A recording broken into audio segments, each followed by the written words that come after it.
Bing, bang, bong.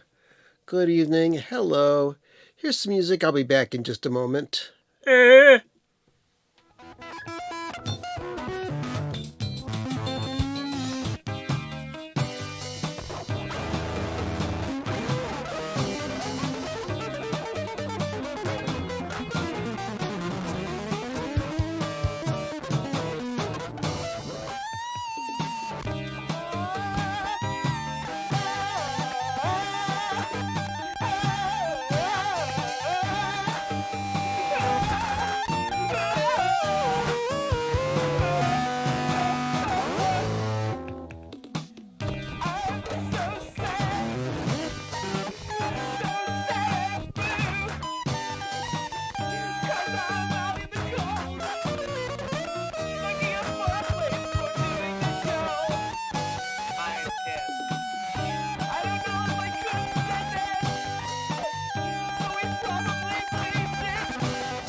Oh my God.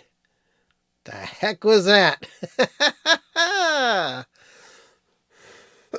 Let's stop that right there so it does not repeat. Okay. And I get that going back to normal. And a good evening, friends, neighbors. Ah ha ha ha. It is Saturday night. My name is Bill. You're watching Bill's Box of Sound. It's the Saturday night live stream. And we're playing in a large theater.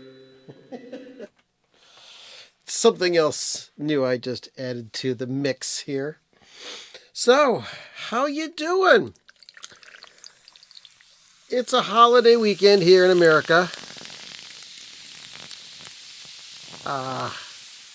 And the Diet Coke is flowing in this abode.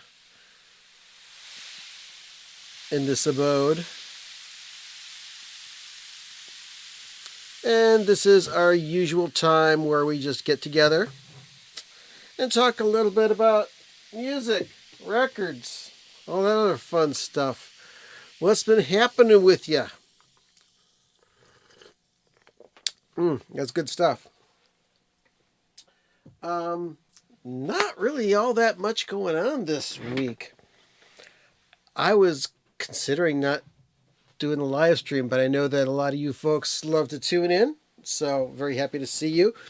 Got anything you want to talk about? Anything you want me to talk about? The chat room. It's right over there, and I want you to comment. Want you to say something. Say hello. Just wanted to make sure that I'm not muted like like a couple weeks ago. That was crazy. So I didn't talk about this. On a recent live stream, I came on and I did an improvisation on Ye Old Synthesizer there, my lovely little Novation AFX station. And I was just twiddling the knobs and making funny noises for my satisfaction, my curiosity. And that went on for about 3 minutes. And then I ended it and just went on with the program as usual. So then the next morning I get a email from YouTube saying that my stream could not be monetized because of copyright reasons. And I'm thinking, I didn't play any music other than what came out of this brain here. What's going on? So went and checked the details. And I believe that what their bots, their lovely little AI has determined or had determined was that what I played linked up with a piece by the Chemical Brothers. Now, they're the ones that did Block Rockin' Beats and Trip Like I Do, and they're an electronic duo. And I don't know if they're still together or not. But anyway, they did a soundtrack to this movie called Hannah. And they said, between these two timestamps on your live stream, you were playing this music without permission. And I said, no, not right. So I filed a dispute, and I'm still waiting for them to get back to me. Who knows? Sony Music may come back and say, wow, that was so good. We want to offer you a contract. Yeah, right. Like they ever would. So that's what was going on there. So I didn't know I had it in me to commit plagiarism. Never intended. It all came out of here. I don't know.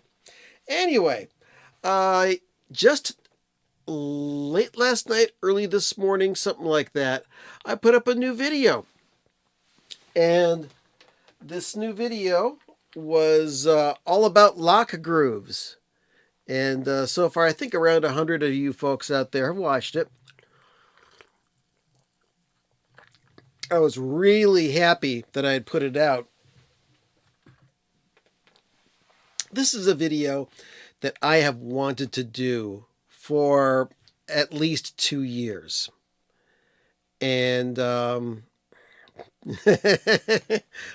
like this. Bill's box of Chemical Brothers covers. That's right. I'm going to do Busy Child next. 1, 2, 3, 4. Anyway, so, I had made lists of records that I knew that I had lock grooves on them. And if you haven't seen the video yet, lock grooves are what happens at the very end of a record where the music's over and then the needle goes into that little groove at the end, and the majority of records have no sound on them there. If you have a manual turntable, it just goes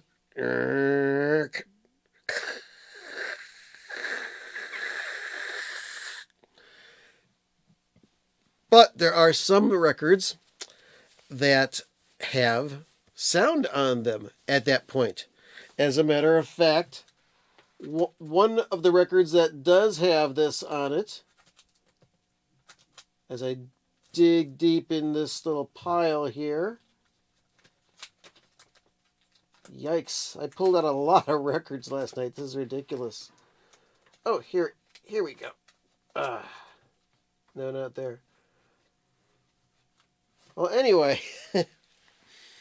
the Spud Lock album has a lock groove on it. It was something I really wanted to do because this is the first record I've ever made. That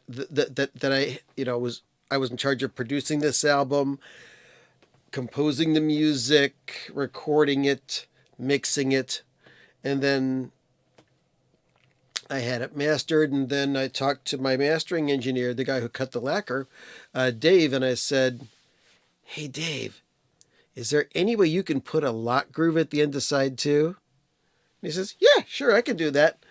So I made a special little bit of audio that I tacked on it to the end of the Spud Lock album, and that is what you hear at the very end of side 2. Now, if you've got a automatic turntable, you can hear the sound that comes up at the very end because it starts before it goes into the lock groove.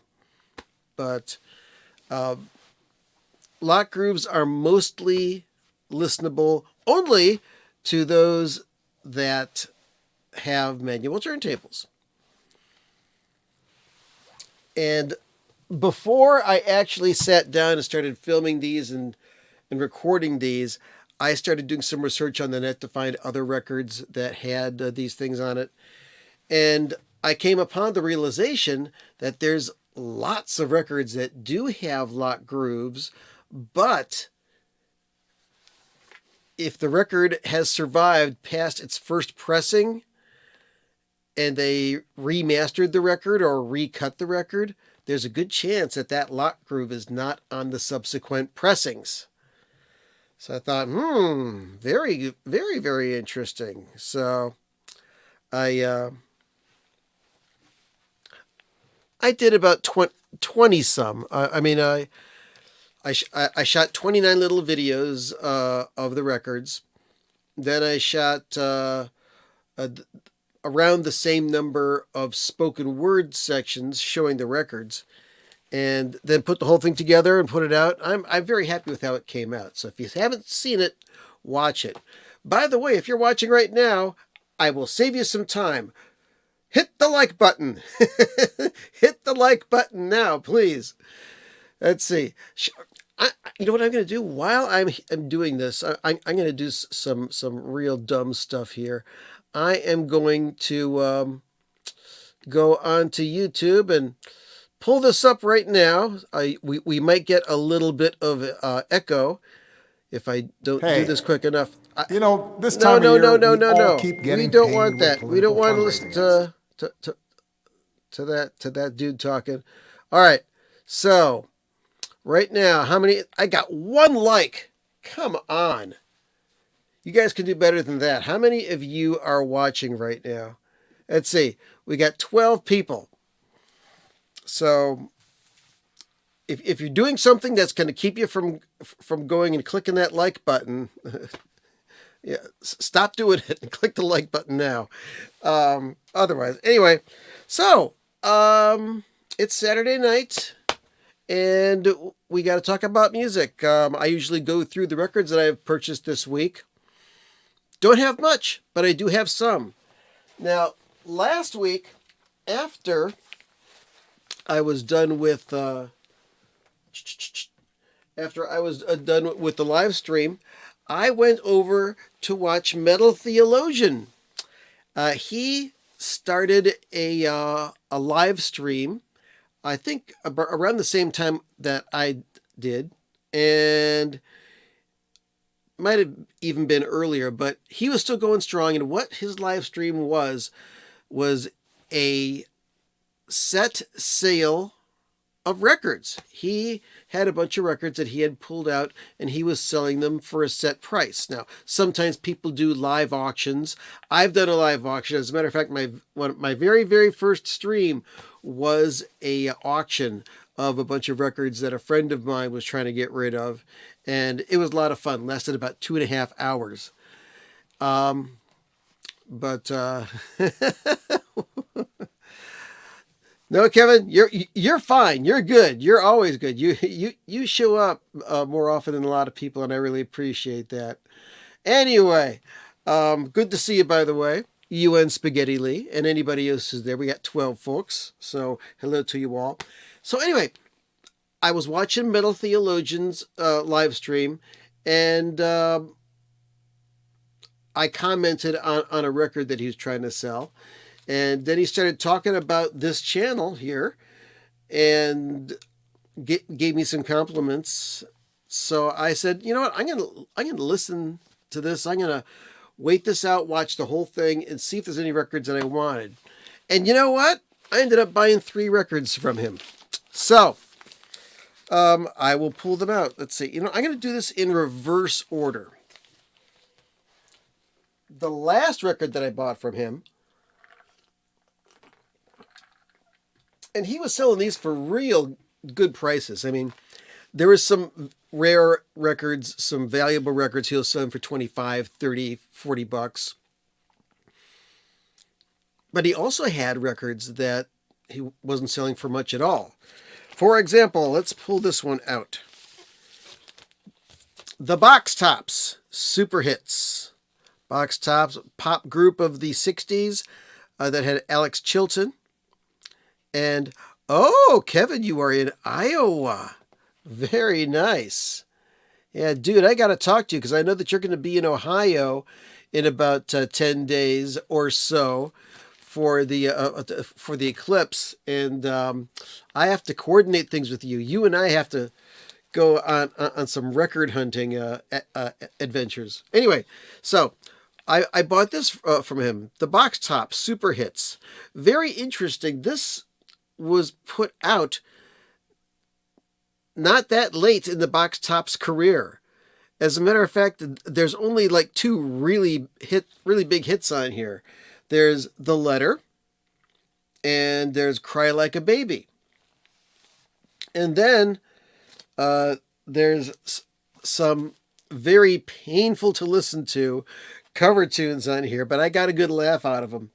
Let's see, there's a Burt Bacharach tune called Trains and Boats and Planes that they did. There's a J.D. Loudermilk song called Break My Mind that they did. They did a version of Procol Harum's Whiter Shade of Pale. And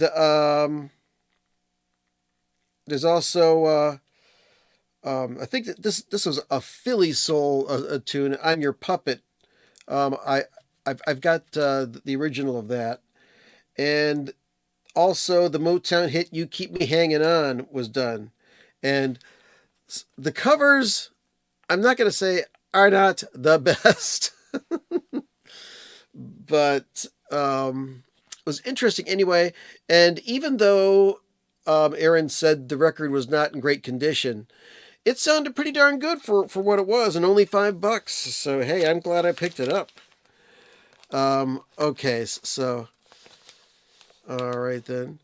All right, Kevin, I will talk to you in the next couple of days. I'll text you or call you or something like that, and we will make arrangements, and we will plunder the record stores. Maybe we'll shoot some video. I don't know. The next thing, and let's see, this was also a $5 record, and I was very glad to get it. Now, for some people might think this is kind of kitschy jazz, but I happen to like this ensemble, Passport, and the album Cross Collateral. Passport is a German jazz rock fusion outfit that it's headed by Klaus Doldinger, who plays tenor sax, soprano sax, synthesizer, electric piano, and mellotron. And he's also got Christian Schultz on keyboards, Kurt Kress on percussion, and Wolfgang Schmid on bass and guitar. And the whole thing was recorded by Dieter Dierks. And this is not the best Passport album I've ever heard, but it's not bad at all. I do have a few other Passport records. Let me pull them out, so that if you're ever in the mood to buy a Passport record, well, then you may very much want to take note of this. Let's see. Speaking of the Box Tops record I just showed, he says, have you ever heard Tim O'Brien's cover of Whiter Shade of Pale? I don't think I have. I will have to search it out and check it out. But in the meantime, Passport.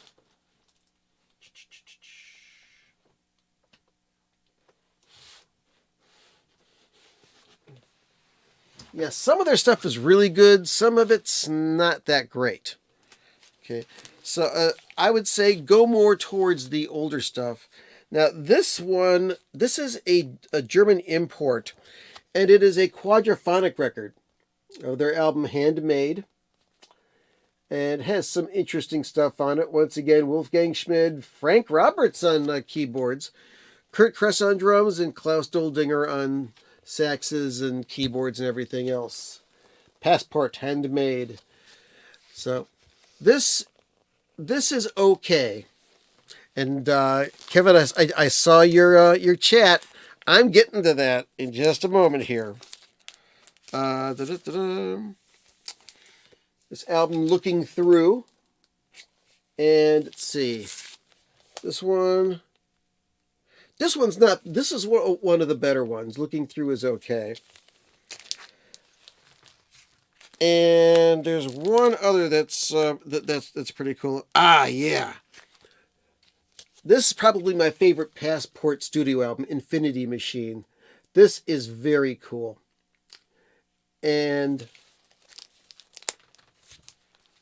then there's a couple of albums that came later on in their career. And these two kind of border on easy listening. We've got Passport Blue Tattoo. This came out in 1981.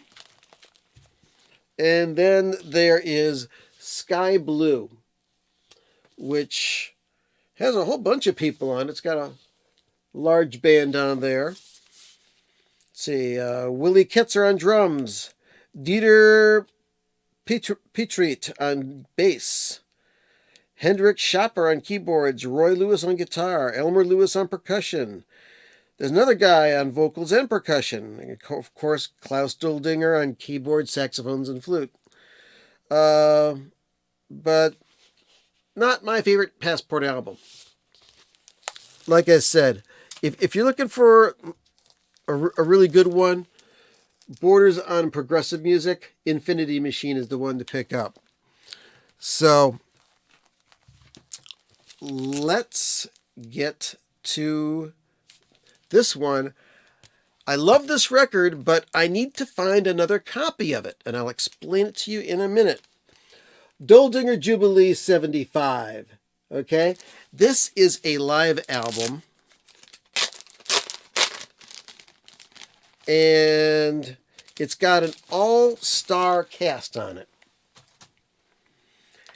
It's got, of course, Klaus Doldinger. Johnny Griffin plays tenor sax. I love Johnny Griffin. Philip Catherine on guitar. Buddy Guy on guitar. Les McCann on electric piano and vocals. Christian Schultz on keyboards. Wolfgang Schmid on bass. Pete York on drums. And Kurt Kress on drums. Now, this is recorded live in 1975, August 28th and 29th. 2 gigs in Germany. And this has my favorite version of the song Compared to What. Now, I got several versions of this, of Compared to What, performed by Les McCann. But for some reason, this one just hits me like nothing else. This is a great record, and you can find this for next to nothing in bargain bins and used bins. If you see this album, it looks kind of dumb, but pick it up. I highly recommend it. Now, there are two different versions of this album, and I'm going to look them up right now. Hold on a second here. Jubilee. I'm looking this up. Okay. Is this the one? Let's see. Yeah, this is the other one. Or wait, no, that's not it. That's not it. Shoot. Hold on.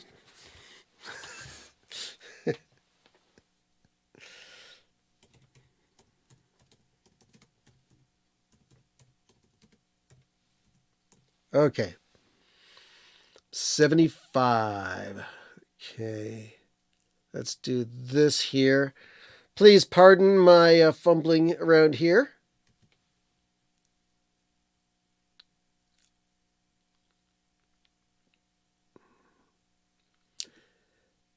There's a different version of this. There we go. Okay. So, here is the track list here. It's got these songs there compared to what Albatross song, Abracadabra. And then on side 2 you got Jadoo, Ready for Takeoff, and Angel Wings. So there's another version of this album that has a different track list on it. Starts with compared to what? Okay. Goes to Albatross song, yep. Then goes to Abracadabra, yep. But then side 2 has Jadoo. And then instead of Ready for Takeoff, it's got a almost 6-minute version of I Just Want to Make Love to You with guitar solo and vocal by Buddy Guy. And then it ends with Angel Wings. Now, this is the American version. The German version has the Buddy Guy song on it. It may not be a very good version, but I want to check it out anyway. So if I can ever find that for a reasonable price, I'm going to pick it up. So, good evening, North Carolina Vinyl Picker. Good to see ya. Mr. Ridley, good to see you as well. And St. Brando, hello. And I'll be answering your questions in just a moment, because I got 2 more records to show. So, that's all the stuff that I wanted to say about Passport right now. And then the third record, or actually the first record I bought from Aaron, Metal Theologian, on his live stream last Saturday night, which I think he streamed for like 4 hours. He was very tired when he was done. Was this one. This is a solo record by John Entwistle of The Who, and it's called Whistle Rhymes. And his records are quite interesting. And this has a whole gatefold. It's got like this little it's disguised as kind of like a nursery rhyme, fairy story type of thing. But it's a cool rock and roll album. And Peter Frampton plays lead on most of the songs here. He's got 2 different guitar players, but Peter Frampton does most of the lead guitar work on this. And not bad guitar solos. But John Entwistle plays piano, of course, bass, and horns. And I think he plays violin on one track, too. But for $8 and in very, very nice shape, I was very happy to get this. Because I already have the album, what's it called? Rigor Mortis Sets In, which has Peg Leg Peggy on it and Made in Japan. Great funny songs. And then there's one other early John Entwistle solo album that I don't have, which is called Smash Your Head Against the Wall. I would love to pick that one up. So that is that. Okay, so those are the ones that I bought from Metal Theologian. And then there's a story that goes along with this. I don't think I showed this a few weeks ago. I got the new re-release of Jar of Flies by Alice in Chains. Sounds quite good. Now, I've seen some reviews online that the OG of this, the very first version of this, which is now like going for over $100 on Discogs, sounds a little bit better. But this wasn't bad. I really enjoyed this. It's an EP, but there's like, 1, 2, 3, 4, 5, 6, 7 songs. It's about the length of a whole album and really enjoyable for those of you Alice in Chains fans. Okay, now back to this other album. I got an email. I have unsubscribed from this list many times. The list for Vinyl Me Please, which I was a member of Vinyl Me Please years ago. Yes, Peg Leg Peggy. That's the other song from the John Entwistle album. Rigor Mortis sets in. Peg Leg Peggy, made in Japan. Yes, Big Leg Gamma. Anyway,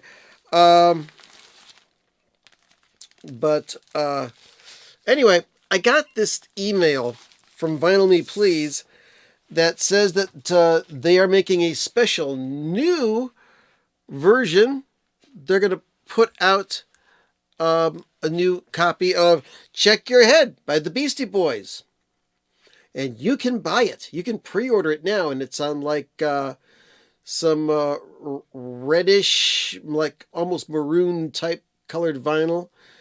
And it's brand new remastered, and it's pressed at their brand new mastering plant.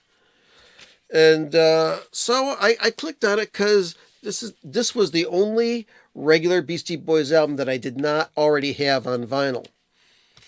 So I went and said, how much is it? Well, if you are not a Vinyl Me Please member, record went for $55 plus shipping. So I'm guessing by the time all is said and done with tax, postage, mailing, and handling, that you'd probably end up paying like $70 for this. And yeah, this is a really good album, but I'm not going to pay that much for it. So I went on Discogs, found it for like $33 and like $5 shipping. Sold! Black vinyl. And the guys, and the records are mint. They said near mint, but man, it was like these things had never been touched by human hands, and they're in mobile fidelity sleeves. I was very, very happy to get that. I am one happy B-boy fan to get that. So that's the new records that I've gotten this week.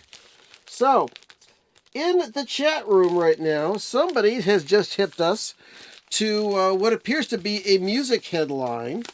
Hold on, and I'll let you know here. I'll put that away later.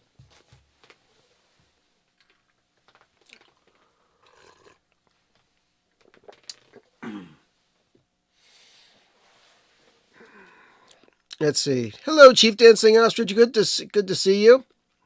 Hey, Charlie. Good to see you. What's up? And Vinyl Me Please was started by a guy who grew up in Laramie, Wyoming, who now lives in Denver, Colorado, which I believe is where the Vinyl Me Please pressing plant is located. Joined that thing when they first started up, and I got several albums that I really, really, really did not care for. So, and they repressed lots of albums that you can find for $1 at its garage sale any day of the week. So I don't know. They also put together this Grateful Dead box set. They put together this Miles Davis box set. They put together this Blue Note History box set and the Impulse box set. And the thing is, inside of these box sets are records that everybody owns already. And like they may have one extra record that's very desirable in there, and they expect you to pay, $200, $300 to get these the sets. So I am not drinking the Vinyl Me Please Kool-Aid. I'm sorry. So let's go on. And where is that story here? Somebody say, here we go. Mr. Ridley says, what are your opinions on Lizzo quitting the music business? I'm in shambles, to be honest. This I was not aware of. Let me look it up and see if I can find anything about that. I'm just going to search. Lizzo quits music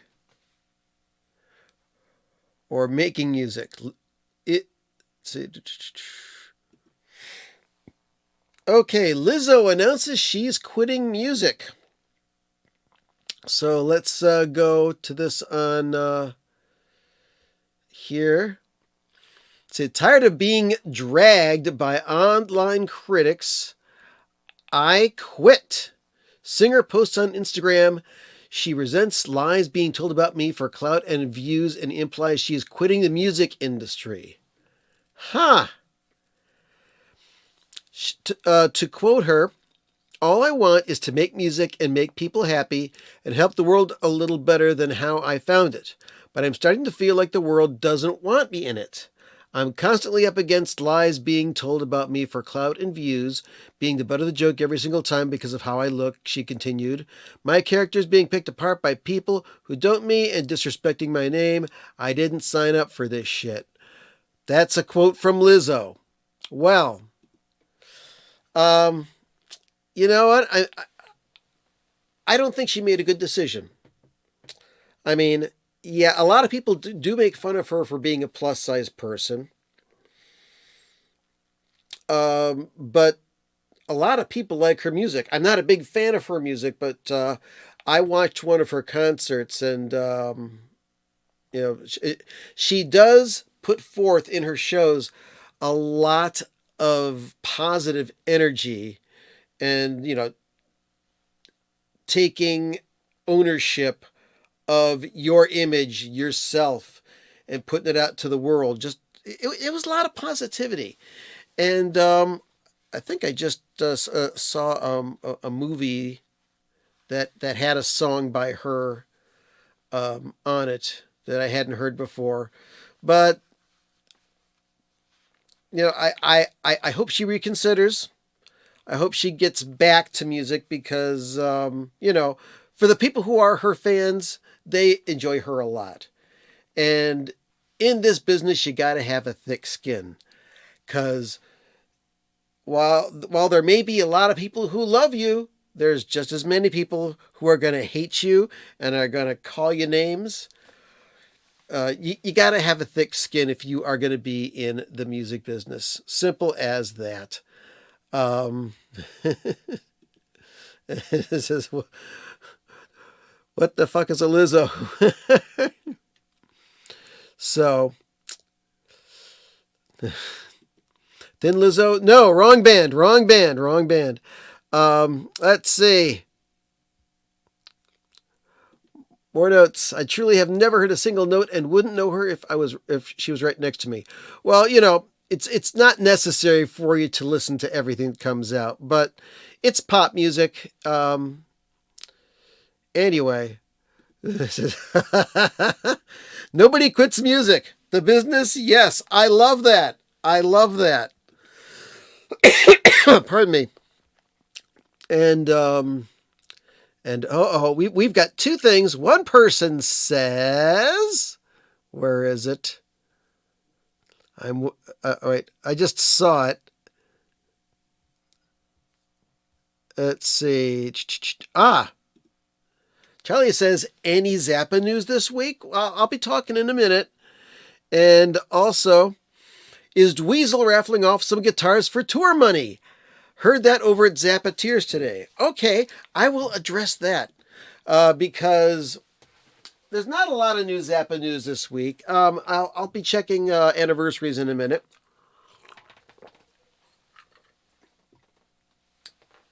But I have a feeling that I'm going to be getting some news this coming week. At least I hope I am.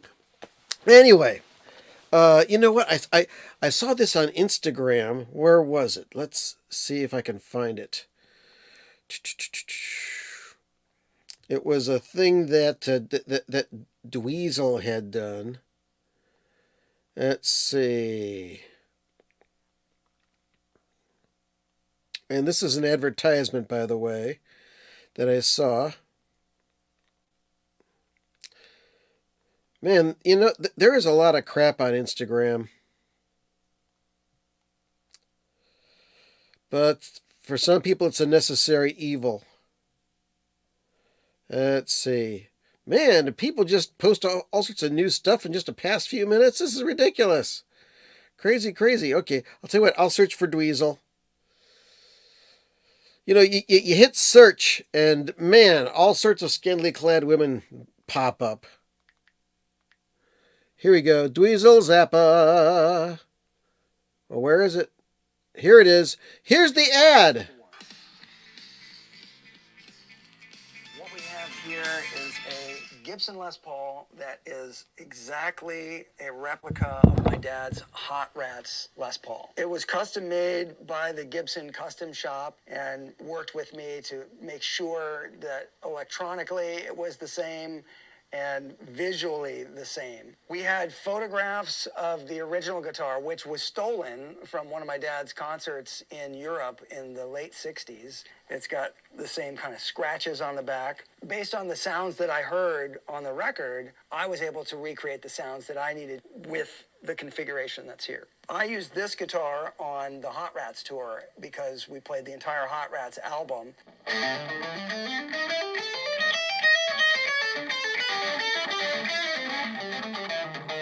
Okay, so to make a long story short, yes, Dweezil is selling a bunch of guitars. He's got a huge guitar collection. He's even selling the Madonna Turn Blue guitar. Not Turn Blue.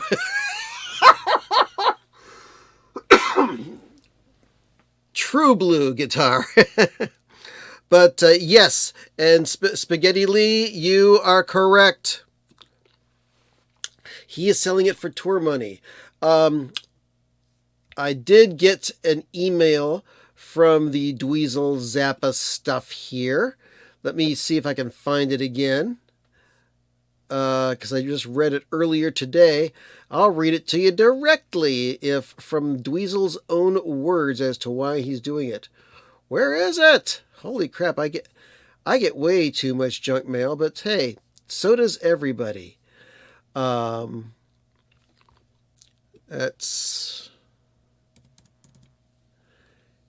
we go. Amazing collection of gear for sale.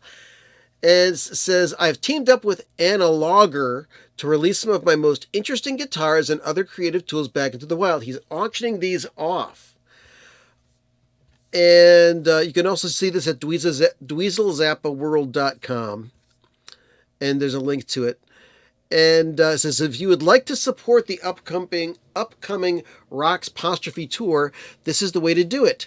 Inflation has wreaked havoc in every sector of our lives the last 4 years, including the touring industry. I wanted to create a win-win situation by offering some of my favorite guitars for sale as a way to support the tour. And it says, all of the startup costs for my upcoming tours, Dweezil says, are out-of-pocket expenses, so I'm working every angle to make sure I can cover the amounts needed for rehearsals, band and crew salaries, down payment on the bus to tour with, building of the guitar rig, equipment rentals, etc. So in this email, there is a link to the Dweezil Zappa auction. And you know what? I've already bought tickets to his tour. And I'm thinking, well, you know what? I think that first and foremost, buy tickets to the show. Go and see Dweezil live wherever you are. It's worth the expense, and he puts on a great show. But if you're in the market for a rare guitar and you got the money to spare, hey, check it out. But I'm sure that Dweezil has plenty of other guitars that he's not selling. But yeah, the reason why it's taken so long for Dweezil to get together to put a tour on is because of expenses. And he last toured 4 years ago, March 2020. I saw like one of the last 3 shows that he did before COVID shut everything down. So it's sad, but you know what, Rick? I'm not even going to entertain that comment. No politics here, please. Anyway, so that's what's going on with that. Let me pull up, let's see, my list here of stuff. Let's see, where's the recent ones? Recent. Here we go. Let's see. We're coming up on April 1st. April Fool's Day is coming up on Monday. That is the anniversary of the CD release Buffalo, which was released in 2007.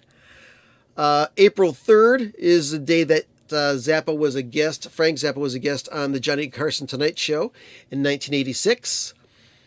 4th of April, Greasy Love Songs was released, which is basically the original mix of Reuben and the Jets with some extra tracks in 2010. On the 7th of April, Apostrophe, which just turned 50 years old, was certified gold by the RIAA in 1976. And other things that are happening in April. Ricky Lancelotti's birthday, anniversaries for Have I Offended Someone, the single Why Don't You Do Me Right, Lowell George's birthday, anniversary for Best Band You Never Heard in Your Life, Roy Estrada's birthday, Mark Volman's birthday, anniversary of Uncle Meat, anniversary of Ralph Humphrey passing away. That'll mark the 1 year of that, and stuff like that. So those are the anniversaries coming up in the Zappa world in the month of April. And you know what? Yeah, you are right, Spaghetti. That is a really fun version of Village of the Sun. Just a different feel altogether. So very, very happy with that. Let's pour a little bit more Diet Coke here, boys and girls. Brothers and sisters, siblings. Whoa! Don't go over.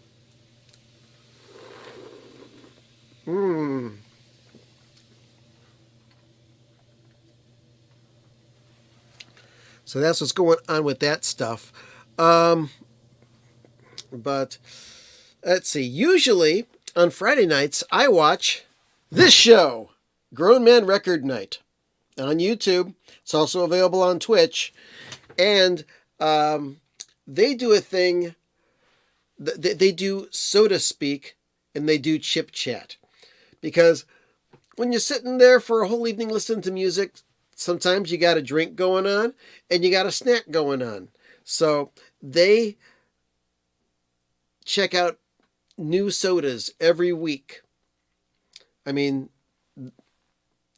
they like drinking alcoholic beverages, but they show you non-alcoholic things to drink. And they taste them and they give you their opinion. And they also show interesting chips on something called Chip Chat. Now, I'm not trying to impinge on their territory, but I did message Mikey Bananas about this. And I saw this at Walmart, and I thought, oh my God, this is stranger than fiction. Lay's Potato Chips is always putting out new flavors. And it's gone so crazy that, sometimes people who are good at Photoshop will do a mock-up of a Lay's potato chip bag with the flavor toothpaste and orange juice, something like that. But they have come out with some really fantastic flavors. For example, the bacon, lettuce, and tomato sandwich. Oh man, that's wonderful. There was also, I think they had a macaroni and cheese flavored one. They also have Funyuns flavored potato chips, and currently there's a new one called sweet and spicy honey. That's it. And actually, it's not that bad. But check out this bag of potato chips. Okay. Lay's and IHOP collaborated for Rudy Tooty Fresh and Fruity. This is not a joke.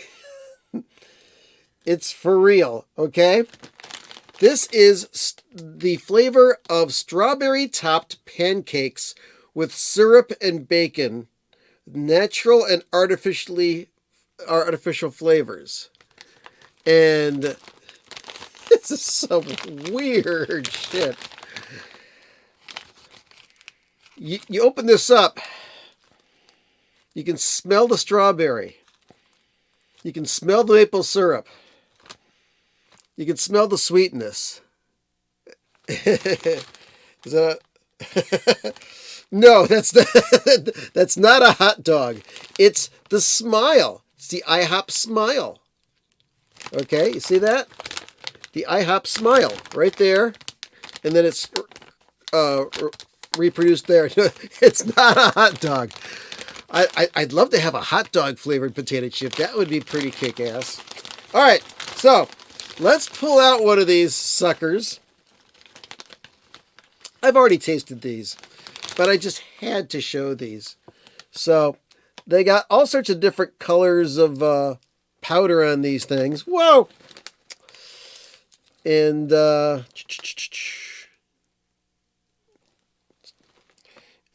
and some of these even have a higher concentration of powder on them than others. But yeah, I you know what, I kind of agree with you. Chief Dancing Archer says, I don't mean to sound rude, but yuck. So to further promote this, I am going to consume one on camera right now.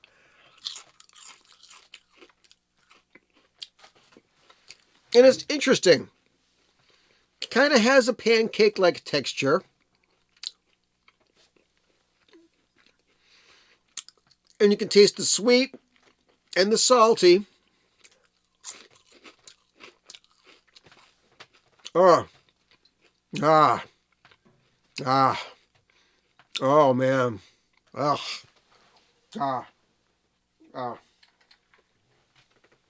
I'm sorry. I am going to end up throwing these away.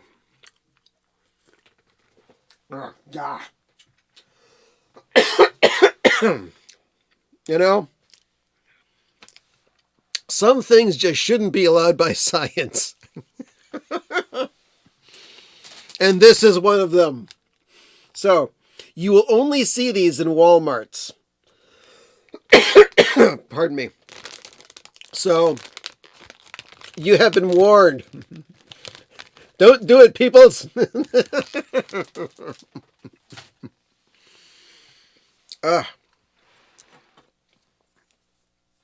So that's what's going on there. All right, we got like 5 minutes left. And that's about it. So we are like, let's see, 7, 8, 9 days away. Is that it? 1, 2, 3, 4, 5, 6, 7, 8, 9. We are 9 days away from the solar eclipse that's going to be happening. I am in the Cleveland, Ohio area, and yes, I'm going to be able to see it. I'm thrilled. I've never seen an eclipse in totality before. Came close. In the 70s, there was a partial eclipse in northern Ohio, and I viewed it by taking a piece of paper and poking a hole in it and putting it up to the sun, and then having the sun go through it and project onto a piece of paper below. And my dad, who worked in a Chevrolet plant, had brought home some welder's glasses, or some glass from a welder's helmet, so we could put that over our heads and look up at the sun and actually see it. You could see part of the sun being covered by the moon. But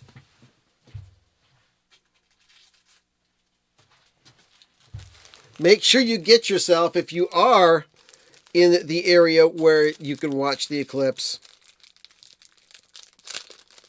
get yourself some of these glasses. They are ISO approved. They have to have the numbers. Where is it? I know they're right here. They have to say ISO on them, in search of. And it's got to have the ISO number 12312.2 on it. And you put these on, you won't be able to see a damn thing. I mean, I go all the way up to one of these lights here that I use, and I can't see anything at all. But you look up at the sun, you'll be able to see it properly. Never look directly at the sun, folks. That's my public service announcement for tonight. All right. So, thanks for stomaching through that bizarre potato chip exposition tonight. I have about run out of time, but let's see. I got like about 4 minutes left. I'm going to get something going on the synthesizer, and then I'll pull out the guitar, turn a little bit of reverb on it, and I will serenade you out with some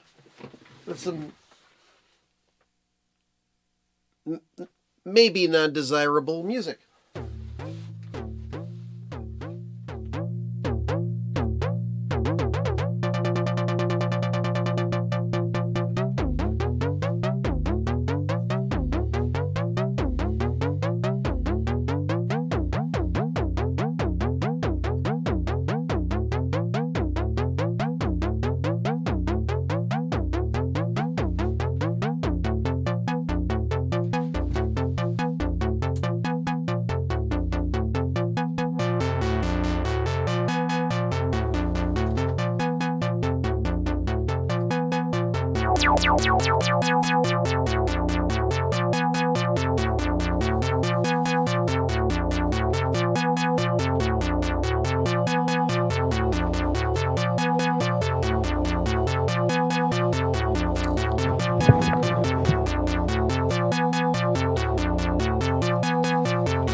All right, that's it, folks. Thank you so much for stopping by. Appreciate you all. Had a great time. Hope you did too. Go listen to some music. Hopefully see you next week. Have a great day. Have a good Easter. Thank you, DJ Trish. Good to see you as always. And good night.